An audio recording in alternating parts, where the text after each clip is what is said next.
नमस्कार दोस्तों, कैसे हैं आप लोग। एक बार फिर से स्वागत है आप लोगों का मेरे चैनल रेट्रो विद राज में। कहानी काफ़ी इंटरेस्टिंग होने वाली है और इस कहानी का जो मेन जो आपका किरदार है उसमें एक तरफ थे हमारे इंडिया के first prime minister Jawaharlal Nehru और दूसरी तरफ थे इंडिया के एवरग्रीन सिंगर रफ़ी साहब। और जो तीसरा कैरेक्टर था उसको भी मैं ज़रूर मेंशन करना चाहता हूँ, वो था एक सॉन्ग जिस सॉन्ग की वजह से प्राइम मिनिस्टर के आंखों में आ गया था आंसू। काफ़ी कंट्रोल करना चाहा उन्होंने, पर वो कंट्रोल नहीं हुआ। और इसके बाद जो फोर्थ आपका जो कैरेक्टर है वो ये सबसे इम्पोर्टेंट है इस स्टोरी का, वो था कि जब ये सॉन्ग चाचा नेहरू ने सुना, उसको सुनने के बाद वो इतना ज़्यादा इम्प्रेस हो गए रफ़ी साहब से कि उन्होंने रफ़ी साहब को दिया था अपने हाथों से एक प्यारा सा गिफ्ट। आखिर क्या है पूरा कहानी, इसके बारे में बात करते हैं। ये बात है आपका 1960s में, जब विज्ञान भवन में एक प्रोग्राम का आयोजित किया गया था और इस प्रोग्राम में काफ़ी लोगों को बुलाया गया था। ये जो मेन प्रोग्राम है आपका, ये जो प्रोग्राम है ये आपका डेडिकेट किया गया था इंडिया के जवानों के लिए और इसमें नेता अभिनेता काफ़ी लोग आए हुए थे।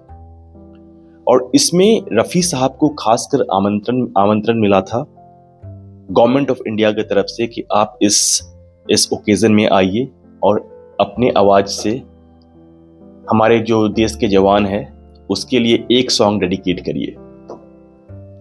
तो प्रोग्राम होने के बाद अब एक टाइम आया जब रफ़ी साहब को गाने के लिए स्टेज पे बुलाया गया। जैसे ही रफ़ी साहब ने फर्स्ट अंतरा लिया, आप बिलीव नहीं करोगे मैं जिस सॉन्ग के बारे में बात कर रहा हूं वो था कर चले हम पिता जान वतन साथियों। ये आपका फर्स्ट अंतरा था। और इसके बाद जब गाना जिस अंतरा में खत्म होता है वो था अब तुम्हारे हवाले वतन साथियों।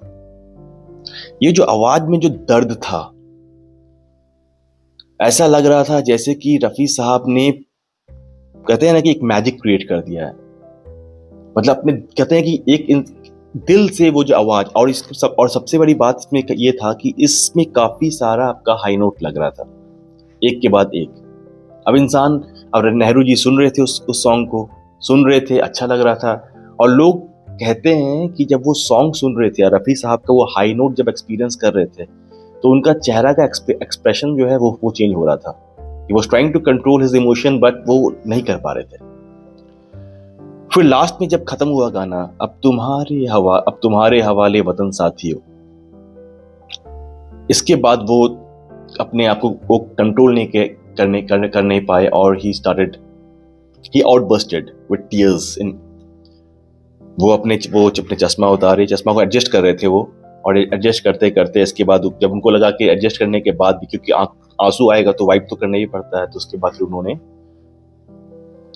अपना आंसू पोंछा। और इसके बाद फिर गाना खत्म होने के बाद वो रफ़ी जी को दोबारा से बुलाए, उनके पास गए, उनका हाथ पकड़कर उनसे बोला कि रफ़ी जी, ये जादू सिर्फ आप ही कर सकते थे। आपकी आवाज में जो दर्द है, ये जो हमारे जो जवान हैं, इसके लिए जो गाना है वो आप ही गा सकते थे ऐसा गाना। और मुझे उम्मीद भी नहीं था किसी से, तभी मैं चाह रहा था कि इस स्पेशल ओकेजन में आप आओ यहाँ पर और अपने गाना से हमारे जवान का मनोरंजन करें। उनको एक्चुअली वो मोटिवेशन अलग से मिला, क्योंकि जिस तरह वो गाना था। और इसमें जब ये गाना बज रहा था तो ये आपका सिर्फ नेहरू जी नहीं थे जो रोए थे, जितने भी जवान थे वहां पर, जितने भी सोल्जर्स थे हमारे, वो भी साथ में रो रहे थे। इसके बाद फिर लास्ट में नेहरू जी ने रफ़ी साहब को एक शॉल गिफ्ट किया।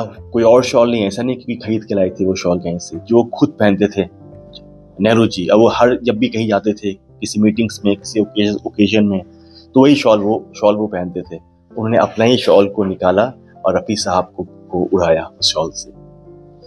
ये क्या ओकेजन था, मतलब व्हाट अ मोमेंट ना, क्या मोमेंट था ये कि एक तरफ रफ़ी साहब, इसलिए लोग बोलता है कि इंसान की सिंगर्स काफ़ी होते हैं, काफ़ी अच्छे गाना भी गाते हैं, पर रफ़ी साहब का बात ही नहीं था। रफ़ी साहब एक सिंगर नहीं थे, वो एक फीलिंग थे, उसे महसूस किया कर सकते हो आप लोग।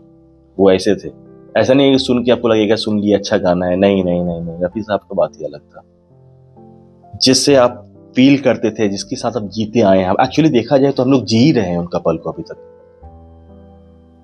आज भी गाना सुनते हो आप ना, तो आप क्या कर रहे हैं? रफ़ी साहब तो चले गए, लेकिन हम उनके गाना के साथ जी रहे हैं। और मुझे लगता है कि आने वाले कितने सालों साल ये लोग और भी जिएंगे रफ़ी साहब के गाना सुनते सुनते। तो ये थी एक छोटी सी स्टोरी जो मैं आपके साथ शेयर करना चाह रहा था। उम्मीद करता हूँ आपको पसंद आई होगी। अगर आप लोग रफ़ी साहब को मेरी तरह प्यार करते हैं और उनको एडमायर करते हैं तो कमेंट में जितने ये लिखना जरूर ना भूले कि रफ़ी साहब विद एक प्यारा सा दिल। मेरे वीडियो के लिए यही काफ़ी होगा। Thank you so much.